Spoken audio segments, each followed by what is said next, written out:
The world is going to move up. No, most of the time they were trying to apologize, telling, especially after the, what we call today we call them the banksters, the gangsters, banksters. I mean, all these guys were very shy after all the crisis, financial crisis and everything. But nobody came up with some kind of a new way to look at things, a new paradigm to say, look, this is the way you should look at your culture. And the idea came that the purpose of a culture is to help your biology. I mean, you saw a bunch of things about sex right now, right?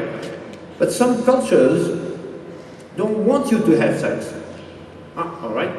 And some other cultures tell you you have to have sex only during this kind of, all right, okay.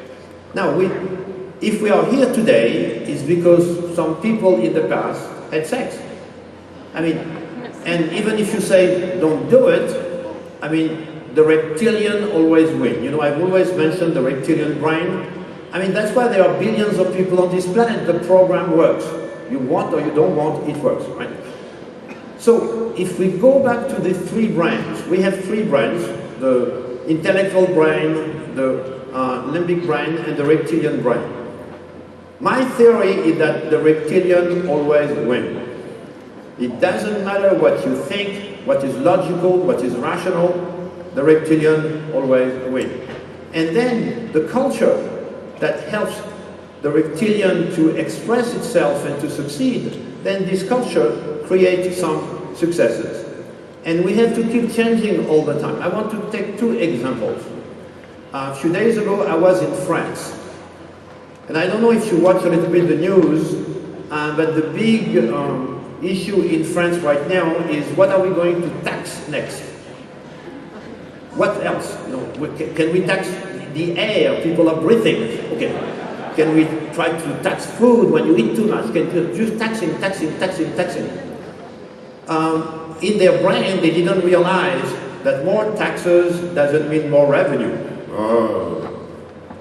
More taxes mean less people because the clever people are just going away, leaving. Each time I'm in France, my friends come and say, hey, do you have a job for us in the US? We want to move. We want to get out of here. And that is move up. When you cannot move in a place, you move to another place. Now, I don't know if you read the New York Times or the Wall Street Journal, but a few days ago, they had a full-page ad that said, bring your business, move to New York State. 0 taxes for 10 years. What? Yeah. No taxes for 10 years. You see the different attitude between the French and the American? American can change, can move, can adapt. They make a mistake, they know they made a mistake. They reinvent something else. And they start something else. And so this is very interesting for you to watch around the world. Where are the places where people get a chance to move up? Where are the places where people can really reinvent themselves and start again? And so of course that includes the government, that includes you personally.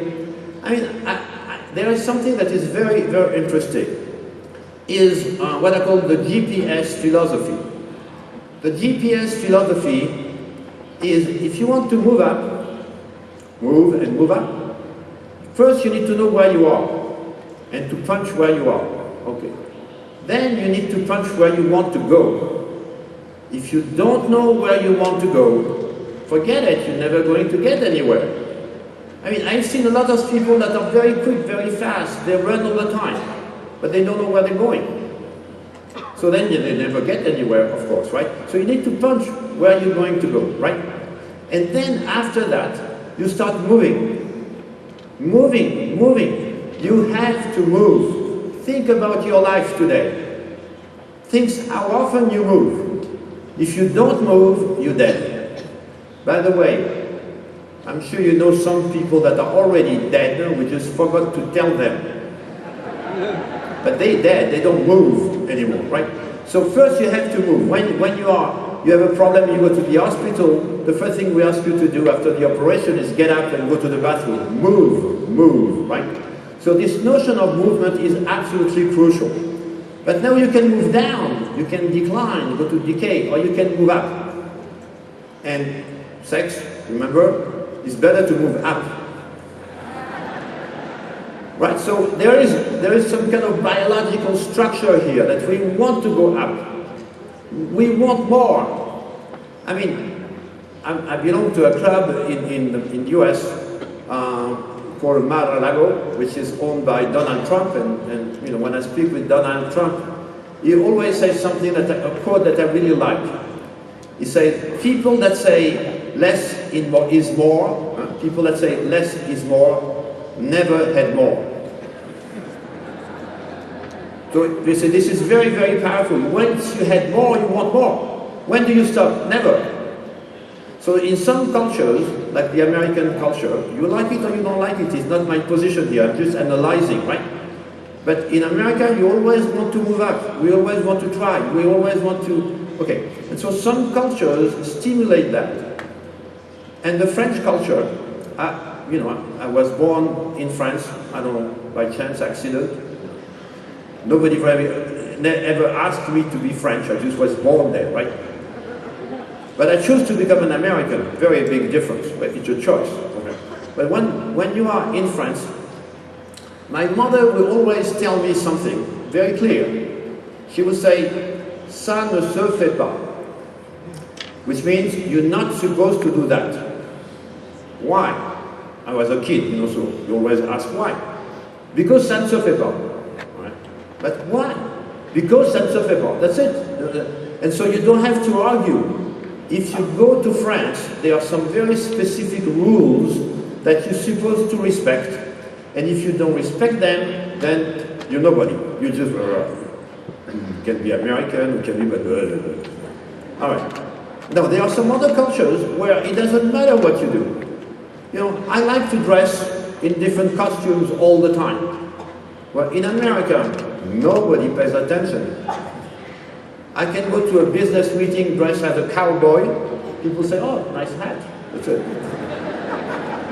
If I do that in France, they say, what the heck do you think you are? This is ridiculous, you know. So the French love to criticize, that's part of the culture, and criticize all the time, right? American, no time, you know. So the GPS, what is interesting if we go back to the GPS, is that when you make a mistake, the GPS doesn't tell you, hey, bastard, you make a mistake. And you don't have to spend time saying, oh, I'm so sorry, and looking for excuses or alibi, or, you know, just, you know, there is a sign on the road coming here that say, excusas son por débiles. Excusas son por débiles, right? The dead people that mentally ill, right? Why do you need excuses? I'm not interested in excuses, you know. I was training the Ritz-Carlton at a certain time when the Ritz-Carlton was good. It's not so good anymore, but at the time it was really great. And I trained people to always try to find a solution. And so if they make a mistake, they're not supposed to say sorry. Why? If I'm the customer and they made a mistake, I'm not interested in the fact that they are sorry. If next day they make the same mistake and say they are sorry again, and then the next day they make the same mistake and say they are sorry again, hey, what do I do with all this sorry, right? What I want is these people to tell me what they're going to do for that not to happen again. Move up. Don't stay there. Don't be sorry about your condition.